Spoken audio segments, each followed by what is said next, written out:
Welcome to Connect to Florida. Last week I did a video called Why People Are Leaving Florida. And in that video, we talked about many of the reasons that people have chosen to go ahead and leave Florida. And it's really sad when that happens because people get so excited about coming to Florida. They see it as paradise. It's something maybe they've saved for their entire life, and then they decide to leave.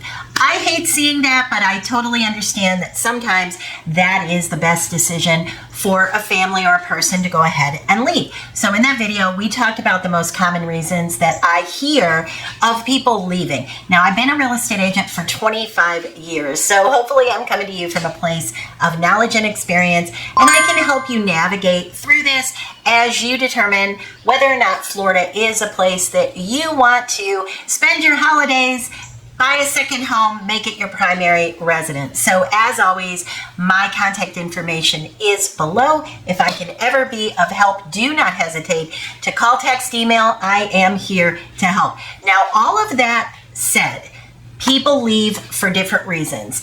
Today, we're going to be talking about the biggest reason that I've been hearing here lately that people are making the decision to leave Florida. Now, on my channel, I like my channel to be education for you, because as I always say here on my channel, you don't know what you don't know. So you don't always know what to ask because you're unfamiliar with the terrain of Florida real estate in general. So I like to make sure that I am covering the good, the bad, and everything in between so that I can help you make a good decision for you. Many times I bring things up that maybe are perceived as not so good from buyers or sellers, and you might say, oh, you know what? As long as I know that, I'm okay. So even though I am a real estate agent, the goal is never to sell you something that isn't going to work for you in life. I always treat my viewers, my clients, the way that I would want to be treated if I were buying an estate that I'm unfamiliar with. So know that as you move through these videos with me. All right, so let's talk about the biggest reason that people are leaving Florida right now, and that is homeowners insurance. You have heard it, you've heard the rumors, you've seen it on TV, but is it true? Are the prices of homeowners insurance just absolutely going through the roof? Are carriers bailing out like crazy? Are people being forced to put roofs on their home and they can't afford it and their insurance is dropping them? Yeah, it's true. It's true. I'm sorry to say it. I live in Florida.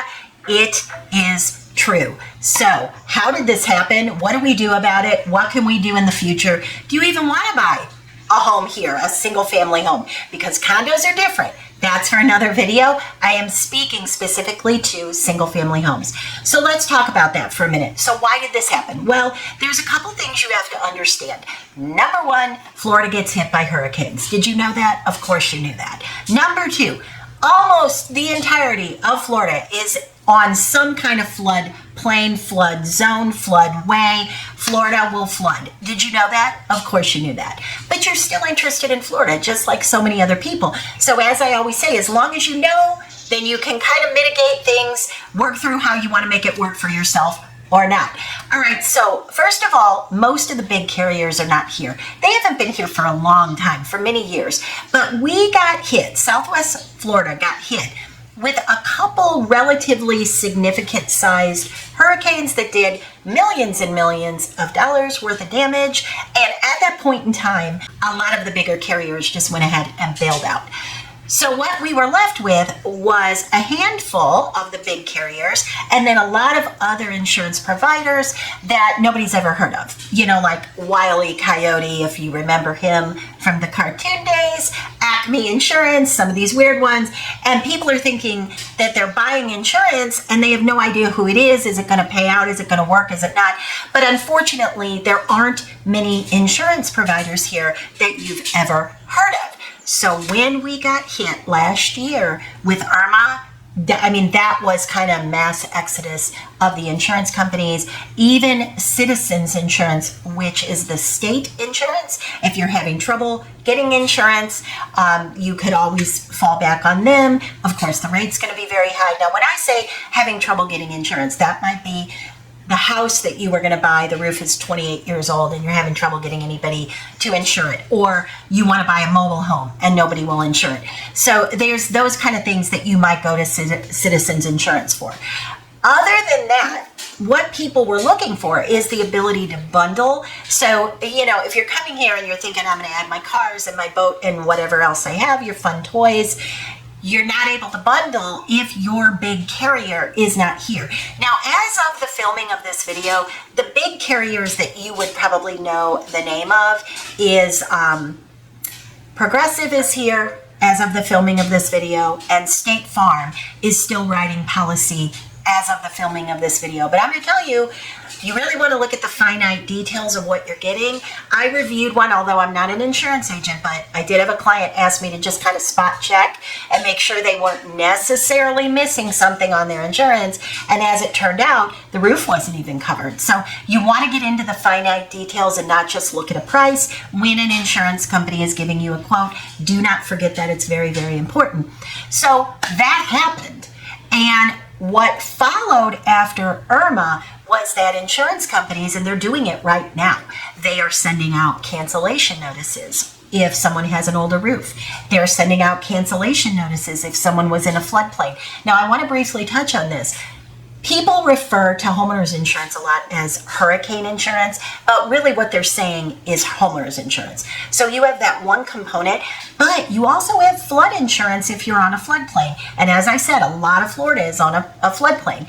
If you did not have flood insurance, and in Irma, when almost everything flooded, if you didn't have flood insurance, you're getting nothing. That's not covered. So you might say, well, what was I paying for? What was covered under my homeowner's insurance? It might have just been burst pipes, and that was not a burst pipe event. So there's a lot of people who maybe they had insured, a $500,000, $600,000, $700,000 house, and they got $50,000. So I'm not trying to scare anyone, but what I am saying is it is important. So make sure you're reading your policies. So there's those two components you have to think of.